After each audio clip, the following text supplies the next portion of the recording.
how are you all doing? I welcome all of you to Sri Balaji Motivational and Educational Classes, and today we are going to start up with a fantastic chapter, that is chapter number 5 of class 11th Biology, Morphology of Flowering Plants. आज हम पढ़ेंगे morphology of flowering plants, amazing chapter को. Okay, so again before starting any chapter, topic, sub topic, firstly हमें chapter का name यानी कि जो भी हमें टाइटल दे रखा है उसका मीनिंग समझना है. Okay, so firstly let's come on to the morphology. What is morphology? Okay, so morph is actually out of morphology. I am breaking this entire word, that is morphology को मैं 2 parts में break कर रही हूँ. First is your morph and second is your logy. ठीक है. सो morph का meaning होता है external shape, external characters, shape हो, फॉर्म हो, जो भी उसके एक्सटर्नल करेक्टर्स हैं. ठीक है. And if I am studying और saying about logy, so logy is referring to study of. Okay, logy is referring to the study of, यानी कि हम मॉर्फोलॉजी, अगर हम किसी भी चीज़ की मॉर्फोलॉजी पढ़ रहे हैं, that is telling about the external things. Okay, if we are studying the external thing of that particular organism. Okay, so morphology of flowering plant का मतलब क्या हुआ, यानी कि अगर हम यहाँ पर क्या करेंगे, एक्सटर्नल स्टडी यानी कि शेप और फॉर्म की स्टडी करेंगे फ्लावरिंग प्लांट्स की. नाउ अगेन यहाँ पर हमें फ्लावरिंग प्लांट्स का है, not only plants, just flowering plants. Flowering plants means only about angiosperms हम इस चैप्टर में डील करेंगे. ओके, जैसे हमने प्लांट किंगडम में एल्गी पढ़ा था, ब्रायोफाइट है ना, टेरिडोफाइट, जिम्नोस्पर्म, एंजियोस्पर्म, तो हम यहाँ पर सिर्फ और सिर्फ एंजियोस्पर्म्स की एक्सटर्नल स्टडी करने वाले हैं. Okay, so let's get started with the chapter. Okay, in chapter 2 and 3 we talked about classification of plants based on morphological and other characteristics. So of course यहाँ पर morphological दे रखा है, उसका मतलब आप समझ गए होंगे, है ना. So chapter 2 and 3, chapter 2 का नेम बताएंगे आप मुझे, biological classification, and third chapter था plant kingdom. सो सेकेंड और थर्ड चैप्टर में हमने क्या किया था, प्लांट्स की बेसिकली हमने क्लासिफिकेशन करी थी, उनकी मॉर्फोलॉजिकल, एनाटॉमिकल, मतलब इन सब करेक्टर्स को स्टडी करके हमने प्लांट्स की जो है फर्दर क्लासिफिकेशन करी थी. नाउ अब हमें कोई सक्सेसफुल अटैम्प्ट चाहिए क्लासिफिकेशन का. Successful attempt in the sense कि मुझे बढ़िया सी क्लासिफिकेशन चाहिए जो बहुत सारे करेक्टर्स को चेक करने के बाद आए, not only morphological, है ना.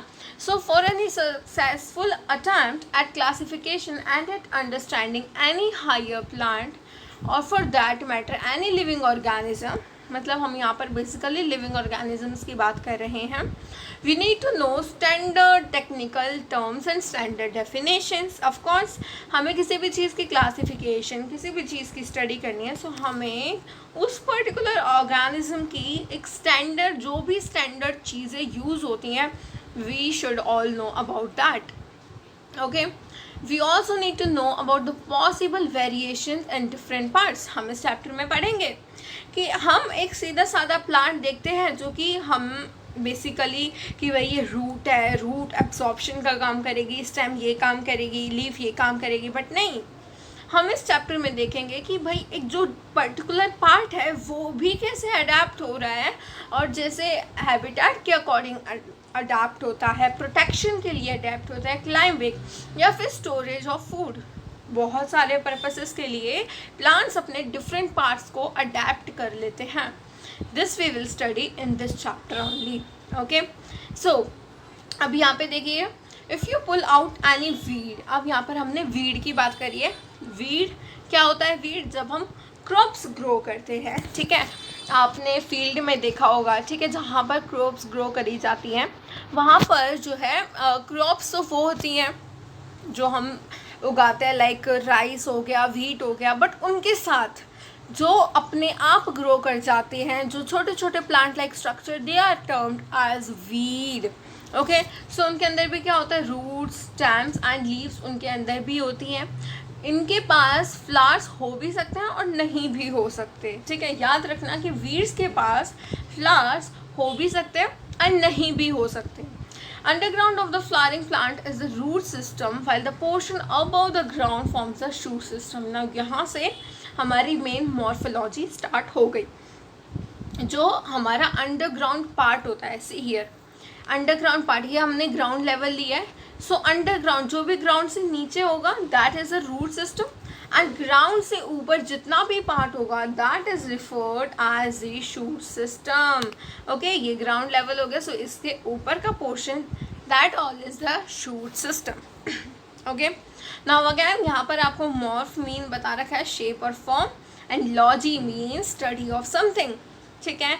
जैसे हमने किंगडम फंजाई पढ़ा था, so kingdom fungi is also known as kingdom mycota, इसीलिए हमने mycology, study of kingdom fungi is mycology, यानी कि myco is referring to mycota and logy is referring to the study of. So आप हमेशा words को break करेंगे and उनका meaning समझेंगे तो आपको चीज़ें लॉन्ग टाइम तक याद रहेंगी। ओके, सो यहाँ पर आपको डेफिनेशन दे रखी है मॉर्फोलॉजी की। Morphology is a science that deals with the study of external form and structure. Okay, so आज हम पढ़ेंगे एंजियोस्पर्म्स की मॉर्फोलॉजी। चलिए पहले इस प्लांट को जो हमने यहाँ पे फिगर में देख रहे हैं इसको हम अच्छे से देख लेते हैं, एक बार समझ लेते हैं। See here primary and secondary root, of course ये हम रूट वाले पार्ट में अच्छे से पढ़ेंगे, ठीक है। Don't worry about these all, but देखिए एक बार ब्रीफ ओवरव्यू होना ज़रूरी है। सी हियर ये हमारी मेन रूट है, एंड ये जो मेन रूट है उसके मेन रूट से जो भी ब्रांचिंग होंगी फर्दर रूट्स की, ठीक है। As you can see here ये मेन रूट है, एंड इससे जो है लेटरल रूट्स निकल रही हैं। These roots which arise from the main root are known as secondary root, और ये जो मेन रूट है इसको हम कहते हैं प्राइमरी रूट। ओके, सो चलते हैं आगे, शूट सिस्टम की तरफ बढ़ते हैं हम। अब देखिए यहाँ से शूट सिस्टम पे ध्यान देंगे अगर आप, सो ये हमारी लीफ है, ठीक है। अब इस पॉइंट से जहाँ से लीफ, अब देखिए अब आपको क्लियर हो जाएगा, आराम से आप देख पा रहे हैं।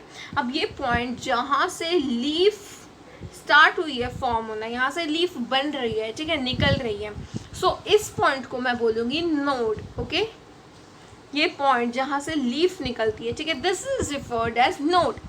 एंड दो नोड्स के बीच का distance, like this is your another node जहाँ से दूसरी लीफ निकल रही है, सो दो नोड्स के बीच का distance that is referred as internode. जैसे यहाँ पर दे रखा है this is the first node, this is the second node, so इन दो नोड्स के बीच का distance is referred as internode. Okay, this is referred as internode.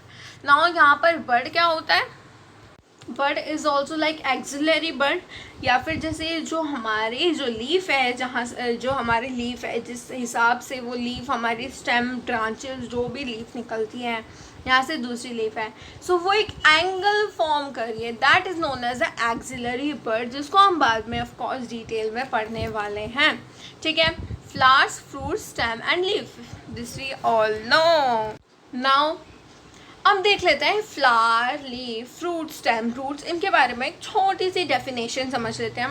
Flower क्या होता है, of course this is the reproductive part of A plant, this is an important line, and also flower is a modified shoot. Okay, flower is a, let's write it here only, it is a modified shoot. Okay, it is a modified shoot, ठीक है, and it is a reproductive part of a plant.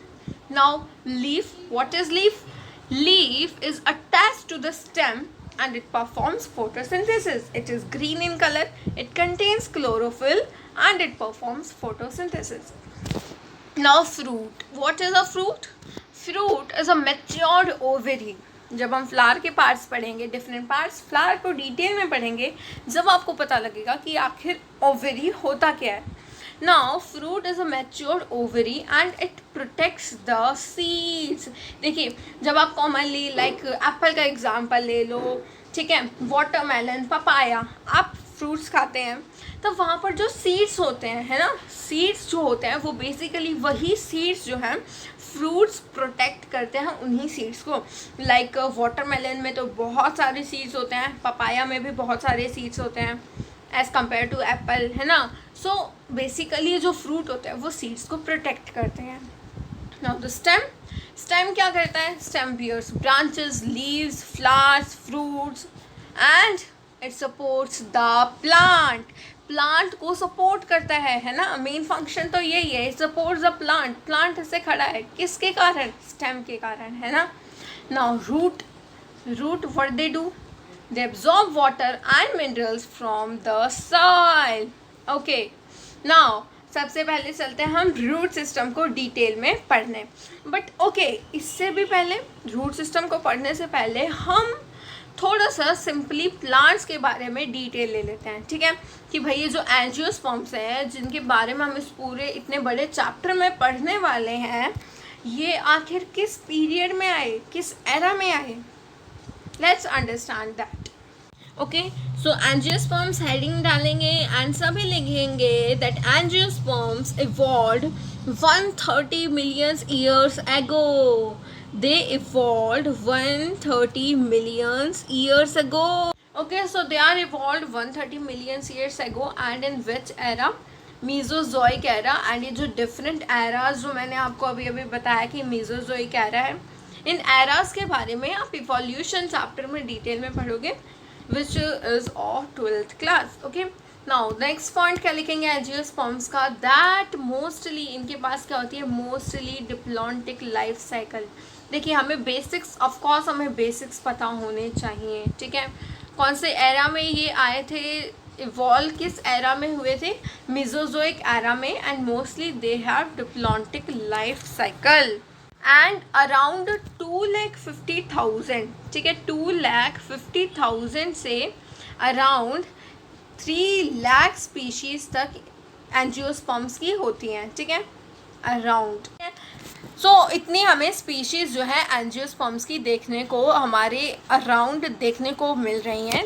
2,50,000 to 3 lakhs. And last point is कि ये इन्होंने क्या बना रखा है? Dominant flora. अब तो हमारे अर्थ का, हमारे नेचर का डोमिनेंट फ्लोरा बना रखा है एंजियोस्पर्म्स ने, यानी कि एज कम्पेयर टू एल्गीज और ब्रायोफाइट्स और टेरिडोफाइट्स और even gymnosperms, angiosperms are most dominating ones. Okay, so इतने पॉइंट्स याद रखोगे. Mostly diplontic life cycle they have and they evolved 130 million years ago. Okay, so now more additional information, let's add more additional information. देखिए, अब हम यहाँ पर देखेंगे कि भाई ये जो एंजियोस्पर्म्स होते हैं, ठीक है, ऑफकोर्स ये शेप एंड साइज में वेरी करते हैं. सो सबसे पहले हम क्लासिफिकेशन एंजियोस्पर्म्स की करेंगे बेस्ड ऑन साइज, ठीक है. नाउ बेस्ड ऑन साइज सबसे पहले हम देख लेते हैं स्मॉलेस्ट एंजियोस्पर्म. स्मॉलेस्ट एंजियोस्पर्म का जल्दी से आप मुझे एग्जांपल बता दीजिए, जल्दी से लाइव चैट सेक्शन में आप मुझे एग्जांपल बता दीजिए स्मॉलेस्ट एंजियोस्पर्म का. ओके, सो आई होप आपने बता दिया. That is the Wolffia. Wolffia is the smallest angiosperm and it is of around 0.1 millimeter. And remember always that it is a monocot. Okay, it is a monocot and aquatic plant. देखिए, अब ये कैसे याद करें कि ये aquatic है? ये तो आपको याद करने की ज़रूरत ही नहीं है कि it is aquatic plant. Because देखिए ना, अगर ये इतना छोटा है 0.1 नैनोमीटर, अगर ये इतना छोटा है तो ऑफकोर्स इसके अंदर वेस्कुलर सिस्टम प्रेजेंट नहीं होगा, ठीक है. वेस्कुलर सिस्टम क्या होता है? जो कि ट्रांसपोर्ट ऑफ वाटर, फूड के लिए रिक्वायर होता है प्लांट को, एक ट्री को, ठीक है, जिसके अंदर साइलम, फ्लोएम, ये सब हम पढ़ेंगे एनाटॉमी वाले चैप्टर में. बट इसके अंदर ये जब इतना छोटा सा है, सो इसके अंदर वेस्कुलर सिस्टम नहीं होगा. एंड अगर वेस्कुलर सिस्टम प्रेजेंट नहीं होगा, सो इसको वाटर की नीड तो है ही, इसलिए ये क्या होगा? एक्वेटिक. इस लॉजिक से आप इसको याद रख सकते हैं. एंड द सेकेंड वन जो कि आप याद रख सकते हैं, सेकेंड आप याद रख सकते हैं on the basis of tallness, मतलब जो टॉलेस्ट है, ठीक है. सो टॉलेस्ट कौन सा प्लांट है? यूकेलिप्टस रेगनस, ठीक है. आप लिख भी सकते हैं, नहीं भी लिख सकते, that's entirely your wish. Okay, so eucalyptus regnans जो है that is of around 110 metre. कितने बताया मैंने आपको? 110 metre in height. Eucalyptus regnans, this is the tallest angiosperm. Okay. Now based on habitat, इनका साइज स्ट्रक्चर भी हम इनको फर्दर क्लासीफाई कर सकते हैं हर्ब्स, श्रब्स एंड ट्रीज में। ओके, सो आई होप ये तो आप सबको पता ही होगा कि हर्ब्स कौन से प्लांट्स होते हैं, श्रब्स कौन से होते हैं, ट्रीज तो वो जाते हैं जो बहुत विशाल, बड़े बड़े, मोटे मोटे, ठीक है, जिनकी विड्थ भी अच्छी खासी होती है, बड़े भी होते हैं, लंबे लंबे होते हैं। श्रब्स आर लाइक जो झाड़ियाँ होती हैं ना, उनको श्रब्स कहते हैं, जो कि मीडियम हाइटेड होते हैं। हर्ब्स आर लाइक द जड़ी बूटियाँ, छोटी छोटी होती हैं, साइज में बहुत छोटी होती हैं, and they are classified as herbs. ठीक है, हर्ब्स की सॉफ्ट सी ग्रीन स्टेम होती है। ओके, ये याद रखेंगे। चलिए अब आगे चलते हैं। अब आगे हम पढ़ने वाले हैं रूट और शूट सिस्टम को। सो उससे पहले गाइस ये बात ध्यान रखना कि जो रूट होती है, ठीक है, जो रूट होती है that is brownish in colour. ठीक है, ये तो हम सबको पता ही है कि roots are brownish in colour. And second point to be noted is that they develop from the radical, develops from the radical of embryo, from the radical, okay, so they develop from the radical part of the embryo। ठीक है, सो अभी तक हमने इस chapter के बिल्कुल basics पढ़े हैं, जहाँ पर हमने मॉर्फोलॉजी पहले चैप्टर के नेम का मीनिंग समझा। देन हमने पढ़ा कि ये जो हम इस चैप्टर में रूट्स, शूट वगैरह इन सब का हमने डायग्राम देख लिया। फिर हमने इन सब की एक स्मॉल सी ब्रीफ सी डेफिनेशन देख ली। Okay, then we moved on to the main points of the angiosperm, that they evolved 130 million years ago. They are the dominating flora, mostly diplontic life cycle, and 250,000 to 3 lakh species are found of this particular group.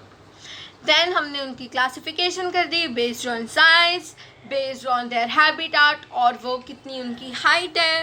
Okay, so smallest tallest हमने देखे थे। Now starting to the root system। okay, so root is the part of a plant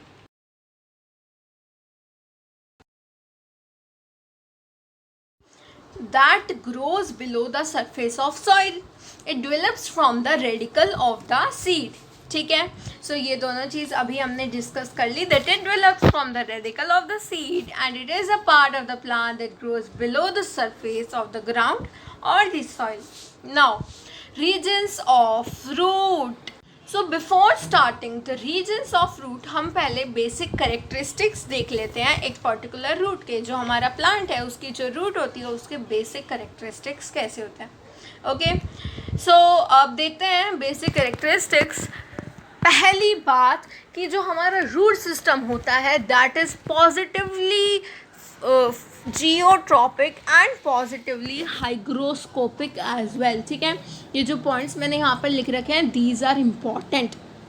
positively geotropic, negatively phototropic and positively hygroscopic. चलिए इन points को यहाँ पर पहले detail में समझते हैं कि जियोट्रॉपिक क्या होता है। Okay, so firstly write the geotropic, heading डाल लेंगे हम जियोट्रॉपिक। देखिए अब यहाँ से again let's break this word into two. Okay, so geo is referring to the earth. ठीक है, जियो वर्ड का मतलब होता है earth and tropic mean a turning toward और अ स्ट्रॉन्ग एफिनिटी ऑफ। ठीक है, ये दो एक तरह से छोटी छोटी स्टेटमेंट्स आपको दे रखे हैं जो कि ट्रॉपिक का मीनिंग एक्सप्लेन करती हैं। देखिए what is affinity. Affinity is like कि हम किसी चीज़ की तरफ अट्रैक्ट होते हो। Like if I say that मेरी एफिनिटी बायोलॉजी के टुवर्ड्स ज़्यादा है एज़ कम्पेयर टू फिज़िक्स और केमिस्ट्री, सो दैट इज़ कि मुझे बायो ज़्यादा अच्छी लगती है या फिर मैं बायो की तरफ ज़्यादा अट्रैक्टेड हूँ। इसी तरीके से जो हमारी रूट्स होती हैं they are attracted towards the earth, मतलब कि वो अर्थ की तरफ ग्रो करती है ना, इस डायरेक्शन में जो है रूट्स ग्रो करती हैं, इसीलिए उनको कहा जाता है geotropic. Okay, now talking about कि ये फोटोट्रॉपिक क्या होता है। फोटोट्रॉपिक क्या होता है? Now again if you break this entire word into two, so photo का मतलब जैसे हमने फोटोसिंथेसिस जब पढ़ा था, जब समझा था कि फोटो का मतलब होता है light, and again tropic means कि जिसकी तरफ वो अट्रैक्ट होता है। ठीक है, सो यहाँ पर जो रूट्स होती हैं, रूट्स लाइट की तरफ, यानी कि लाइट कहाँ पे है? सन के टुवर्ड्स, यानी कि जिस तरफ जो हमारी लाइट्स होती हैं, यानी कि जो सन होता है, वहाँ सन से लाइट आती है ऑफ कोर्स। सो सन के टुवर्ड्स जो है स्टेम रूट ग्रो नहीं करती, इसीलिए रूट को नेगेटिवली फोटोट्रॉपिक, क्योंकि सन की डायरेक्शन, सन की लाइट की डायरेक्शन से अपोजिट ग्रो करती है, इसीलिए negatively phototropic and positively geotropic कहा जाता है। So I hope you understood कि भाई ये फोटोट्रॉपिक और जियोट्रॉपिक इन वर्ड्स का मतलब क्या होता है। Okay, now let's come on to another important points और characteristics about the root system. So आप अपनी नोटबुक्स में हेडिंग डालेंगे करेक्टर्स ऑफ रूट और characteristics of roots. Okay, so पहली जो इम्पॉर्टेंट चीज़ आप लिखोगे दैट इज़ कि दीज आर, जो मैंने आपको अभी अभी एक्सप्लेन किया, that positively geotropic and negatively phototropic होती है एक रूट। सेकेंड पॉइंट लिखोगे that nodes and internodes are absent. Nodes and internodes, अच्छा नोड्स एंड इंटरनोड्स क्या होते हैं, मैंने आपको अभी एक्सप्लेन किया था ना। Nodes and internodes, the portion from where the leaf arises is known as node, ठीक है। और जो दो सक्सेसिव नोड्स के बीच का जो भी डिस्टेंस होता है that is referred as internodes. तो रूट्स में किसी भी काइंड के नोड्स और इंटरनोड्स हमें देखने को नहीं मिलते। ओके, सो बर्ड्स जो हमने देखी थी, बर्ड्स वो भी यहाँ पर हमें देखने को नहीं मिलती। So we can also write absence of birds.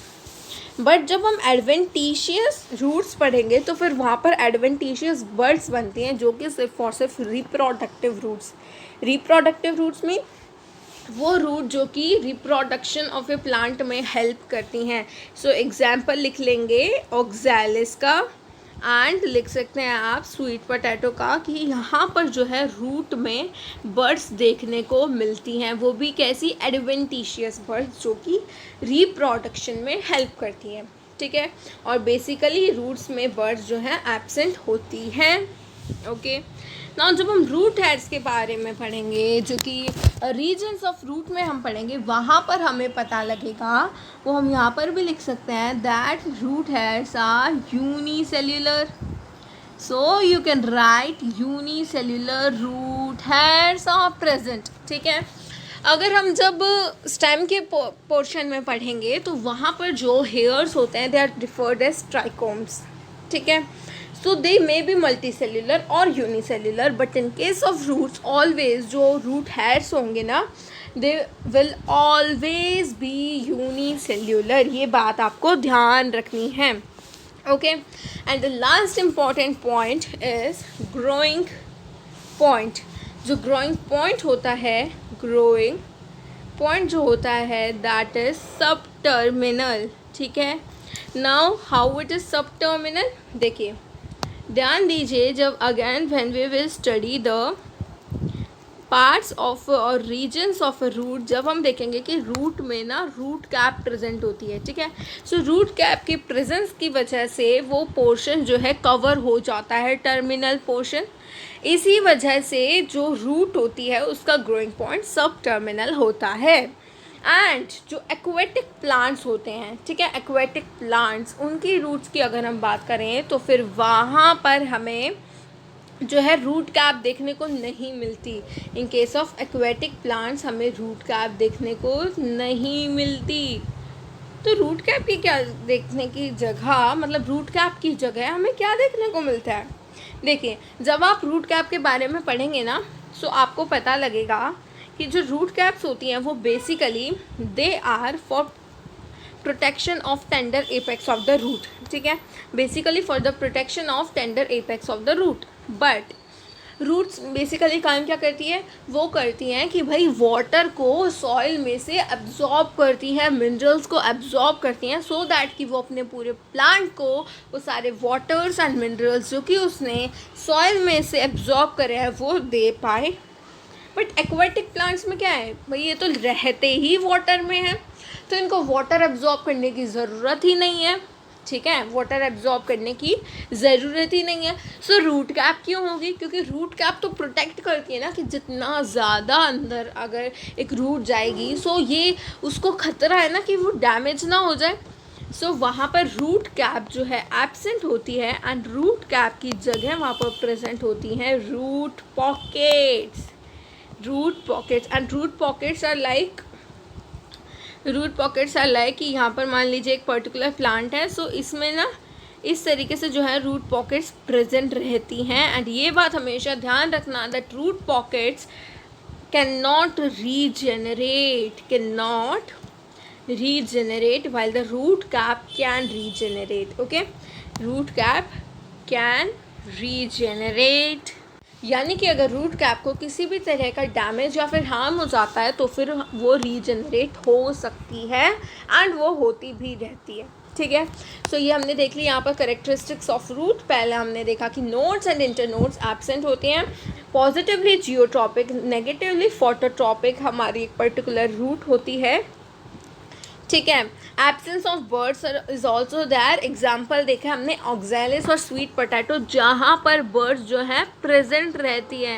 ये याद रखना, कभी आप सोचो कि मैंने एब्सेंस ऑफ बर्ड्स का एग्जाम्पल दिया है। ठीक है, एब्सेंस ऑफ बर्ड्स तो बेसिकली सभी में होता है, बट इनमें जो है रूट्स प्रेजेंट रहती है, बर्ड्स प्रेजेंट रहती है because of the adventitious roots. Unicellular root has a present and growing point is subterminal. Okay, now let's come on to the different regions of root. First is your root cap. What is root cap? It is a thimble-like structure that protects the apex. It protects the apex of the root. देखिए, roots में present है, so of course roots की ही apex protect करेगा. So it protects the tender apex of the roots. It is a terminal thimble-like मतलब कि cap-like. Okay. Terminal thimble like structure and it is multi cellular.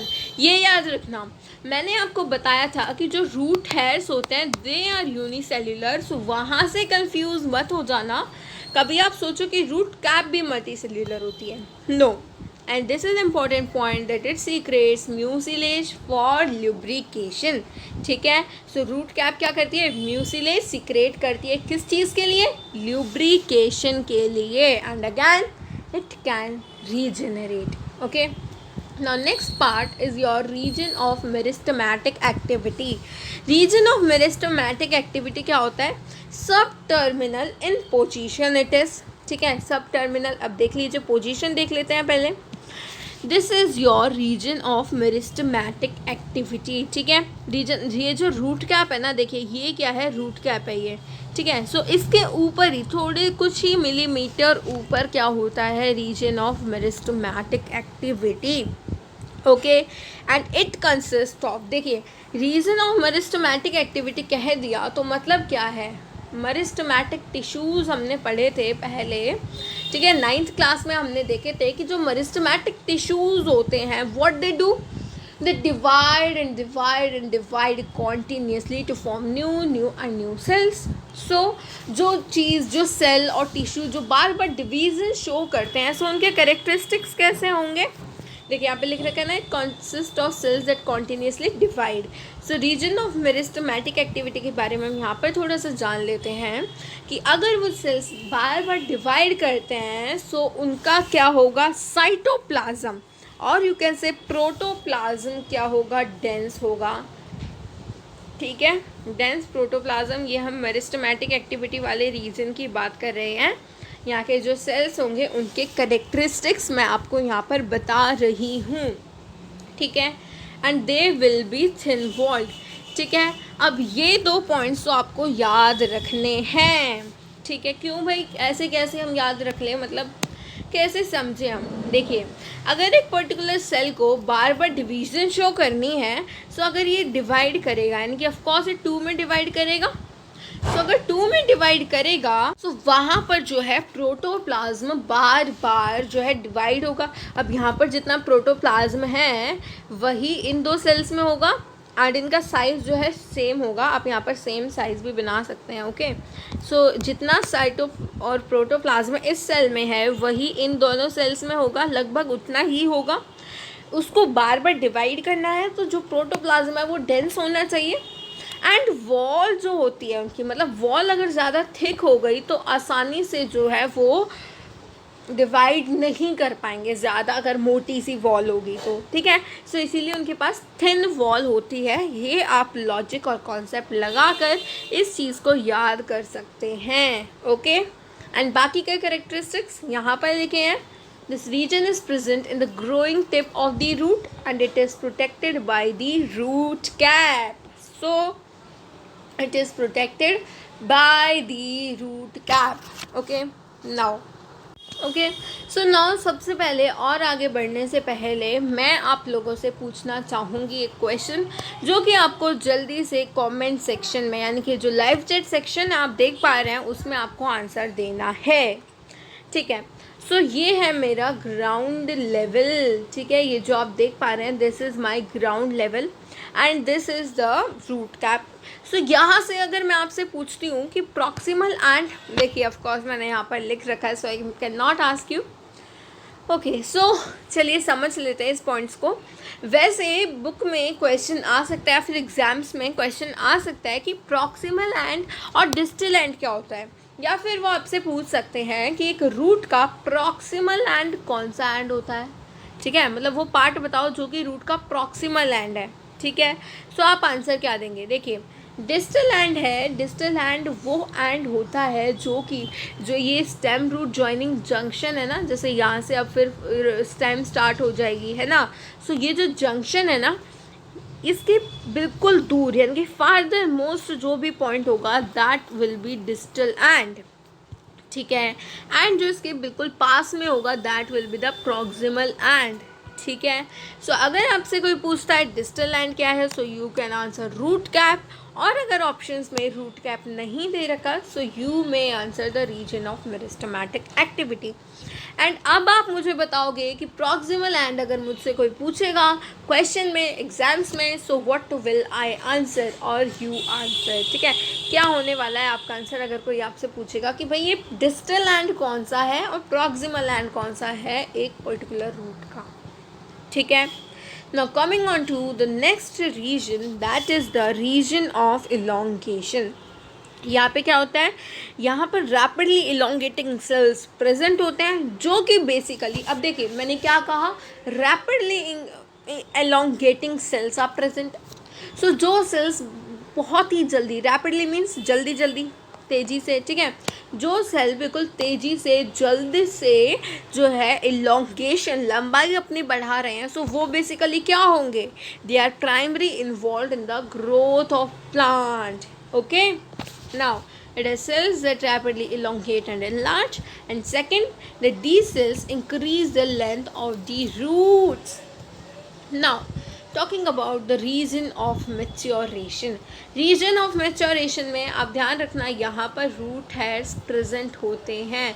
region of maturation में क्या होते हैं, root hairs होते हैं, okay। now ये क्या होता है, differentiated cells जो होते हैं उनसे जो है ये बना होता है। एंड ये जो जोन होता है ये बेसिकली, देखिए ये बेसिकली एब्जॉर्प्शन ऑफ वाटर के लिए रिस्पॉन्सिबल होता है। For what, absorption of water and minerals. कैसे याद रखें हम, देखिए इतना तो आप याद रखोगे ना कि यहाँ पर रूट हेयर्स प्रेजेंट होते हैं।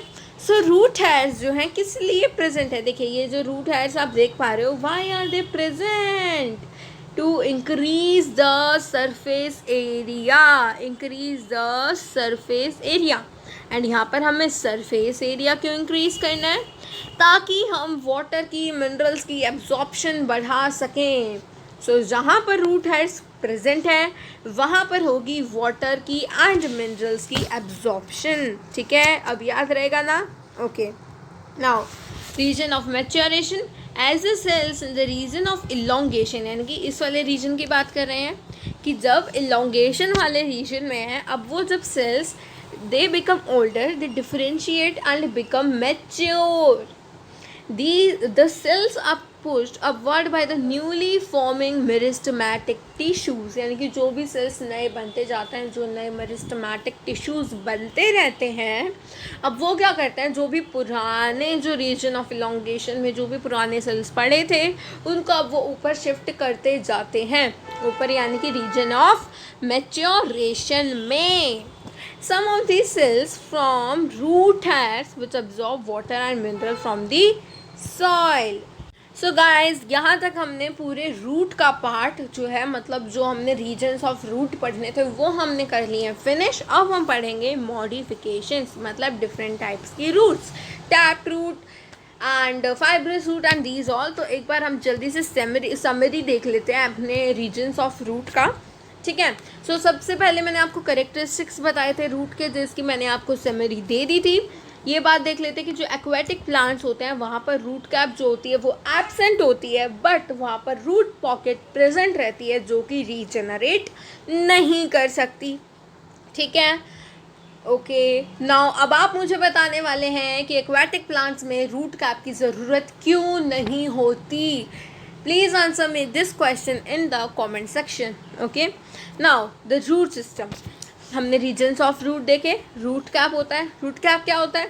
टर्मिनल थिम्बल लाइक स्ट्रक्चर होता है, मल्टी सेलुलर होता है, जो हमारे रूट की अपेक्स होती है ये उसको प्रोटेक्ट करता है and it secretes mucilage for lubrication. Then we moved on to the region of meristematic activity, जो कि रूट कैप को प्रोटेक्ट करता है. इसके सेल्स के हमने फीचर्स देखे थे that they have dense protoplasm and they are thin walled. Region of elongation में क्या होता है, वो सेल्स जो हैं जल्दी जल्दी इलोंगेट करते हैं and they are basically involve in increasing the length of roots. Then region of maturation में क्या होता है, यहाँ पर जैसे कि रीजन ऑफ इलोंगेशन में जो भी सेल्स पुराने होते जाते हैं, जिनका काम पूरा हो जाता है, उनको ऊपर शिफ्ट कर देते हैं मेरिस्टेमेटिक टिश्यूज़. यहाँ पर क्या होता है, main point, root hairs are present which help in absorption of minerals and water from the soil. Okay. Now coming on to the types of root system, very very and very very important. देखिए ये हमने आपके लिए यहाँ पर जो है diagram भी रख रखे हैं. अभी जस्ट समझेंगे इनके बेसिक कैरेक्टरिस्टिक्स, फिर डायग्राम पे ऑफकोर्स हम चलेंगे. Now first let's talk about the taproot system. Taproot system में क्या होता है, direct elongation of radical. Direct elongation of radical से टैपरूट सिस्टम, यानी कि जो रूट हमने देखा था that roots arise from the radical. ठीक है. उसी तरीके से जो रूट्स डायरेक्टली रेडिकल के इलोंगेशन से ही बनती है उनको कहते हैं टैप रूट्स. ठीक है. और क्या फीचर्स हैं इनके, प्राइमरी रूट्स होती हैं, सेकेंडरी होती हैं, टर्शियरी होती हैं. अब कैसे होती हैं, कैसे बनती हैं. प्राइमरी रूट क्या करती है, that bear several lateral roots of several orders which are known as secondary and tertiary roots. Now example देखेंगे, peas and mustard and dicots have tap roots. Dicots के पास होती है टैप रूट्स एंड यहीं पर हम देखेंगे मोनोकॉट्स के पास होती हैं फाइब्रस रूट्स. ठीक है. सो डाइकॉट्स में से आप एग्जाम्पल दे सकते हैं पीज एंड मस्टर्ड. और यहाँ पर जानने वाली बात ये है कि जो प्राइमरी रूट होती है that is long lived. Okay. जब हम अब देखिए फाइब्रस रूट सिस्टम के बारे में जब हम पढ़ेंगे तो यहाँ पर जो है प्राइमरी रूट डीजेनरेट कर जाती है, बट जैसे एग्जाम्पल ले लें पीज, मस्टर्ड और यू कैन से मैंगोज, यूकैलिप्टस, यहाँ पर जो है प्राइमरी रूट डीजेनरेट नहीं करती and this is long lived. Talking about the fibrous root system, they originate from the base of stem. क्या बताया मैंने आपको, that they originate from the base of stem and ये जो इनका मतलब जो roots होती हैं they are like shallow, मतलब roots are like spreadings इनकी roots होती हैं, फैली रहती हैं पूरे में. and जो है यहाँ पर primary root लिख लेंगे. ओके. हमने यहाँ पर लिख रखा है कि जो primary root होती है that is short lived and is replaced by a large number of roots. Monocots have fibrous roots and example are maize and wheat. सो चलिए जल्दी से डायग्राम भी देख लेते हैं. This is our beautiful diagram. This is your carrot. हम यहाँ पर मॉडिफिकेशंस पढ़ेंगे ना टैप रूट्स की, जब मैं आपको बताऊंगी कि कैरेट की किस तरह की मॉडिफिकेशन होती है. Conical. Okay okay. So carrot में देख पा रहे हैं ये जो रूट्स यहाँ से निकल रही हैं, these are the roots. Adventitious roots के बारे में अब हम पढ़ लेते हैं. ठीक है, इन रूट्स को छोड़िए. मैं क्या बताना चाहती हूँ कि कैरेट में जो भी रूट्स होती हैं they are tap roots. Okay, now talking about the adventitious roots. अब हमने बेसिकली देखा है कि देखिए फाइब्रस रूट सिस्टम हो या फिर टैप रूट सिस्टम हो, फाइब्रस रूट सिस्टम और टैप रूट सिस्टम में सिर्फ इतना डिफरेंस है कि टैप रूट्स में तो जो प्राइमरी रूट होती है दैट इज़ लॉन्ग लिव्ड. मतलब कि वहाँ पर डायरेक्टली रेडिकल से लॉन्गेशन होती है और दूसरी से फर्दर जो प्राइमरी रूट है वो फर्दर लेटरल ब्रांचेस बनाती है जिससे कि सेकेंडरी और टर्शियरी रूट्स बनते हैं. फाइब्रस रूट्स में कुछ ऐसा ही होता है, बट वहाँ जो प्राइमरी रूट बनती है वो बनने के बाद जल्दी ही डीजेनरेट कर जाती है एंड जो स्टेम है, स्टेम के बेस से यहाँ पर फिर रूट्स निकलती हैं. As you can see up here, stem की बेस से जो है इतनी सारी स्प्रेडिंग काइंड ऑफ रूट्स निकल रही हैं. बट यहाँ पर एडवेंटिशियस रूट्स वो रूट्स होती हैं जो कि रेडिकल से ना ग्रो करके किसी और पार्ट से ग्रो करती हैं. देखिए एडवेंटिशियस रूट्स वो रूट्स होती हैं जो कि रेडिकल को छोड़कर, मतलब बेसिकली रूट्स तो रेडिकल से ही निकलती हैं, बट एडवेंटिशियस रूट्स रेडिकल को छोड़कर किसी और पार्ट से निकलती है. As you can take the example of prop roots of the banyan tree. Prop roots of the banyan tree. ठीक है, मतलब जो एडवेंटिशियस रूट्स होती हैं they may be for storage, they may banyan tree they may be for storage और they may be for support. ठीक है, okay. Now adventitious roots, fibrous roots, ये हमने पढ़ लिया. ओके, अब हम पढ़ेंगे मॉडिफिकेशंस ऑफ रूट्स. ठीक है, this is also done. Now root modifications, सबसे पहले मॉडिफिकेशन पढ़ेंगे हम टैप रूट्स की, जिसमें कि सबसे पहला हम देखेंगे फॉर स्टोरेज ऑफ फूड. ठीक है, मैंने आपको बताया था कि भाई एक रूट है वो बहुत सारे पार्ट्स में मॉडिफाई हो सकती है बेस्ड ऑन कि वो किस चीज़ के लिए हो रही है. सो यहाँ पर जो हम पढ़ने वाले हैं they are basically for the storage of food. Now यहाँ पर जो प्राइमरी रूट होती है that becomes fleshy. Primary roots become fleshy. याद रखेंगे कि रूट्स में भी कौन सा पार्ट, जो प्राइमरी, सेकेंडरी, टर्शियरी है, इनमें से भी जो प्राइमरी रूट है this becomes flashy and swollen. देखिए फ्लैशी हो जाएगी और थोड़ी फूल जाएगी. ऑफ कोर्स फूल जाएगी क्योंकि यहाँ पर फूड की स्टोरेज हो रही है, कोई सामान आ गया तो ये फूल जाएगी due to stored food. While secondary और जो सेकेंडरी टर्शियरी रूट्स होती हैं उन पर इतना इम्पैक्ट नहीं पड़ता, they remain thin and stem is usually reduced. देखिए एग्जाम्पल ले लीजिए, कैरेट का ही जीता जागता एग्जाम्पल ले लो. भाई यहाँ पर कैरेट है, रूट मॉडिफिकेशन है. ठीक है, सो यहाँ पर जो भी स्टेम होती है ना दैट इज़ रिड्यूस्ड. यहाँ पर स्टेम जो है हमें रिड्यूस्ड देखने को मिलती है. ठीक है, stem reduced. Now talking about the first modification that is the conical. अब यहाँ पर कॉनिकल में क्या होता है, एग्जाम्पल है कैरेट का. Fleshy tap roots resembles a cone. Cone को रिजेंबल करती हैं इसीलिए कॉनिकल नाम रखा गया of course. And they are thickest towards the apex and gradually tapering towards the base. चलिए हम अपने इस ब्यूटीफुल से एग्जाम्पल को नहीं भूलेंगे, कैरेट के साथ ही पढ़ेंगे हम टैप रूट कॉनिकल वाला तो पूरा. देखिए यहाँ पर हमने क्या कहा कि ये स्टार्टिंग में अगर हम एपेक्स की तरफ देखें तो एपेक्स की तरफ they are thick and gradually they are tapering towards the end. Apex की तरफ थिक देखने को मिलती हैं एंड फिर एंड की तरफ आते आते यानी कि नीचे की तरफ आते आते पतली पतली सी हो जाती हैं. These are the conical roots.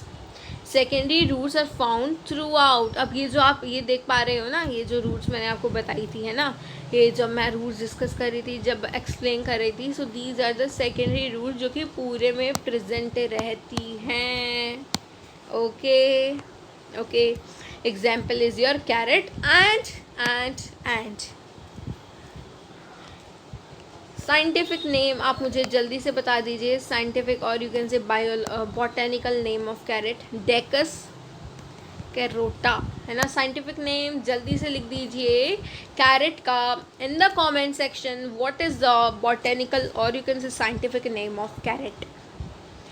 Now fusiform, napiform and tuberous roots, इनको डिस्कस करने से पहले हमने ये नहीं पढ़े functions of roots, no worry, अभी देख लेते हैं फंक्शंस ऑफ रूट्स क्या होते हैं।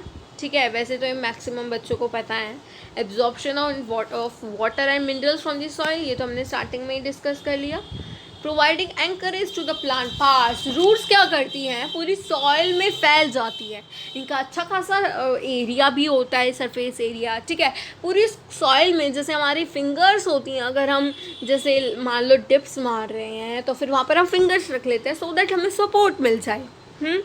सो roots are like the fingers, fingers की तरफ पूरा फैल जाती है, लंबी लंबी फिंगर्स हैं जो कि पूरी बॉडी को सपोर्ट दे रही हैं। यहाँ पर होता है storage of reserve food material and ये कॉमनली नहीं होता, बट ये होती है मॉडिफिकेशंस के केस में। ठीक है, मॉडिफिकेशन जो अभी हम पढ़ रहे थे। एंड यहाँ पर synthesis of plant growth regulators होता है, that is known as PGRS, plant growth regulator, यानी कि PGR। PGRs की सिंथेसिस होता है, example is your auxins. Plant growth regulators को एक्सप्लेन कर रखा है that these are the chemical that can modify plant growth by influencing stem and root elongation, flowering और फ्रूट फॉर्मेशन, यानी कि ये प्लांट की ग्रोथ को, ठीक है, प्लांट किस तरीके से ग्रो करेगा उसको रेगुलेट करते हैं, रेगुलेट, उसके रेगुलेटर्स हैं ये। ठीक है, फ्यूजिफॉर्म पे चलते हैं। They are spindle shape, thicker in the middle and narrow towards both the apex and the base. अच्छा, मूली देखी है हमने, देखी है, बीच में वो मोटी होती है ना, बीच में क्या रहेगी, थोड़ी मोटी। यहाँ पर मूली नहीं दिखा रखी है आपको, अभी दिखा देंगे आपको मूली, ये रही हमारे पास, बीच में मोटी रहेगी, है ना, और स्टार्टिंग में भी पतली सी होती है। चलिए थोड़ा बोल्ड कर लेते हैं, स्टार्टिंग में भी पतली सी रहती है हमारे पास जो मूली होती है, ठीक है, बीच में मोटी हो जाती है, अपना ये जो है पूरा सरफेस एरिया पूरा मोटा सा कर लेती है, एंड नीचे आते आते फिर से पतली सी हो जाती है। So this is your spindle shape or you can say fusiform root. Okay, example is your radish. 5 secondary roots arise from the apical part. अब रेडिश में ध्यान से देखोगे ना तो पूरे में ज़्यादातर देखने को नहीं मिलती, है ना, ऊपर से ही हमें जो है धागे से निकलते हुए नज़र आते हैं। These are the secondary roots. ठीक है, यहीं पर जब हमने कॉनिकल को डिस्कस करा था तो यहाँ पर पूरे में सेकेंडरी रूट्स आ रही थी, बट रेडिश के केस में यानी कि फ्यूजिफॉर्म मॉडिफिकेशन वालों के केस में ऐसा नहीं होता। नैपीफॉर्म की बात करें so they are almost spherical shaped, almost spherical shaped, wider at the top, narrow at the tip, they are swollen at the base and example is the turnip. देखिए, अगर आपको ये पता लग गया ना कि भाई नैपीफॉर्म है ना, तो नैपीफॉर्म का एग्जाम्पल टर्निप है, फ्यूजिफॉर्म का एग्जाम्पल रेडिश है, फिर ये जो करेक्टरिस्टिक्स है ना ये तो आप अपने आप ही लिख दोगे। ठीक है, स्पिंडल शेप होती है, thicker in the middle, narrow towards both the apex and the base, ये हमें देखने को मिलता है। जो हेयर लाइक स्ट्रक्चर्स हैं वो बिल्कुल ऊपर से ही निकलते हैं, पूरे थ्रू आउट नहीं देखने को ज़्यादातर मिलते। सो ये जो सेकेंडरी रूट्स हैं there from the apical part, ये तो आराम से लिख लेंगे, बस हमें एग्जाम्पल्स याद होने चाहिए। This is your napiform जो कि ऑलमोस्ट स्फेरिकल शेप का है, as you can see up here, and example is your turnip. Not talking about the last one, that is last one of tap root modification। याद रखना हम tap root modification ही पढ़ रहे हैं। They are thickened tap roots that do not have any definite form. They are irregular shaped। ठीक है, irregular shaping की कोई definite जो है form नहीं होती। Example is your 4 o'clock plant or you can say Mirabilis jalapa। ठीक है, example is your 4 o'clock plant or the Mirabilis, you can write Mirabilis. Okay, these are your tuberous roots। okay, now let's move on। ना जो roots हैं अगर वो respiration करने के लिए, क्योंकि जो रूट्स हैं वो बहुत सारी चीज़ें मैंने आपको बताया था जो है मॉडिफाई हो जाती है। स्टोरेज के लिए हमने पढ़ा conical, napiform, fusiform and tuberous। and now if I am talking about the respiration, so respirations के लिए जो root modify करते हैं they are known as pneumatophores। ठीक है, pneumatophores। अब ये क्या है, roots that breathe। Okay, example ले सकते हैं मैंग्रोव प्लांट्स का। ये क्या करती हैं, ये रूट क्या करती हैं, ऊपर की तरफ ग्रो करने लगती हैं जो कि सॉइल से बाहर आ जाती हैं। यानी कि क्या करती हैं, roots growing upwards that emerge out of the soil to breathe as a soil is water locked.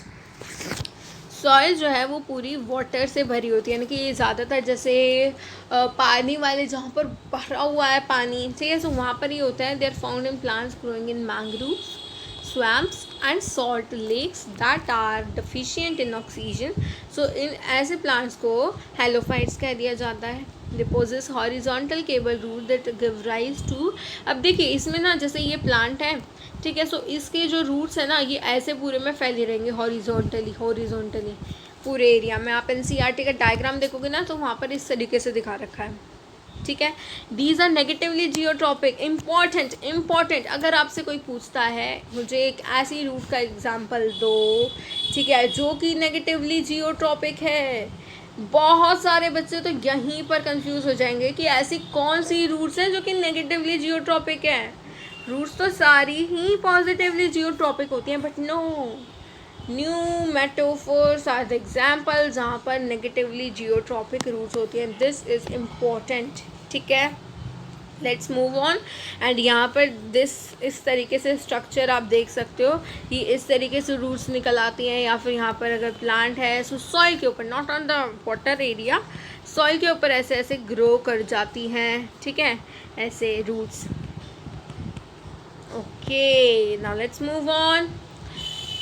Okay, tap roots of carrot, turnip, this is your NCERT page, NCERT। tap roots of carrot, turnip and adventitious roots of sweet potato। tap roots of carrot, turnip and adventitious roots of sweet potato get swollen and store food। Can you give some more such examples? Have you ever wondered what those hanging structures? अब ये पूछ रहे हैं कि वो जो banyan tree है उस पर जो लंबे लंबे structures ब्राउन कलर के, वो मोटे मोटे, कई बार वो थ्रेड लाइक पतले पतले भी होते हैं, बट मोस्टली वो मोटे मोटे होते हैं। And what are they are actually the prop roots of banyan tree, ठीक है। अभी मैं आपको डायग्राम दिखाऊंगी, फिगर दिखाऊंगी, फिर आपको कन्फ्यूज़न नहीं रहेगी। एंड स्टेम ऑफ मेज, ये हैं एडवेंटिशियस रूट्स के एग्जाम्पल। एडवेंटिशियस रूट्स के एग्जाम्पल हैं ये सभी, ठीक है, कि भाई जो एडवेंटिशियस रूट्स हैं वो कैसे कैसे होती हैं। फूड स्टोरेज के लिए दे में बी नोड्यूलस, मोनेलिफॉर्म, पालमेट, ये सब अभी आपके जो है सिलेबस में नहीं है, एनसीईआरटी में गिवन नहीं है, that's why we will not discuss these all. But yet मैं आपको बता देती हूँ कि जो एडवेंटिशियस रूट्स होती हैं वो भी फूड स्टोरेज के लिए बहुत ज़्यादा मॉडिफिकेशंस करती हैं, लाइक योर फैसिकुलेटेड रूट्स।